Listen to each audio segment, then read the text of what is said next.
ഇത് ഉദയംപേരൂർ തേരാക്കൽ എന്ന് പറയും. തേരാക്കലോ കണ്ടൽനാട് എന്ന് ജംഗ്ഷൻ നേരെ ഇങ്ങോട്ട് പോകുന്ന തേരാക്കൽ റോഡ് ഒട്ടുള്ളി. നമ്മുടെ വേലാഞ്ചേട്ടൻ്റെ കടയിൽ ചായ പിടിക്കാൻ വന്നതാണ്. വിറകിൽ കടികൾ ഉണ്ടാക്കുന്ന നല്ല കിടലം ചായ തരുന്ന. അപ്പോൾ ഒരു സെയിൽസ് സ്ട്രാറ്റജി ഉണ്ട്. ഈ പാത്രത്തിൽ ആദ്യം ഞങ്ങൾ ഒരു വടയും ഒരു ബോണ്ടയും എന്ന് പറയുമ്പോൾ നിറച്ച് സാധനം ഇട്ട് വന്നു.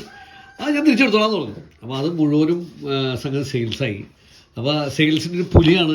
ഒരു പാത്രത്തിൽ 14 കടി 7 ഐറ്റം 2 വീതം. വൈകുന്നേരം 1:30 to 6. 1:30.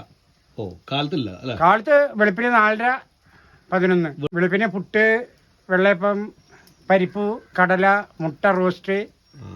പുട്ടും കടലൊക്കെ എന്ത് റേറ്റാണ് വന്നത്? ഇവിടെ വേറെ നിസ്സാര കാശില്ല. ഒരു 2 ലക്ഷം പുട്ടും കറിയും പപ്പടം 45. അടിപൊളി. കടിക്കത്താണ് എല്ലാം 5, 6. 5, 6. ഓക്കെ. ഓർഡർ അനുസരിച്ച് സാധനം ശരിയാക്കുന്ന ചേട്ടൻ പറഞ്ഞത്. അപ്പം ഈ നമ്പറിൽ വിളിച്ചു ചോദിച്ചിട്ട് വരിക. ഉറപ്പായിട്ടും ടേസ്റ്റ് ഉണ്ടാവും കേട്ടോ. ട്രഡീഷണൽ സ്ഥലത്ത് പണ്ടത്തെ വിറകിലുള്ള പണി മാത്രമേ ഉള്ളൂ.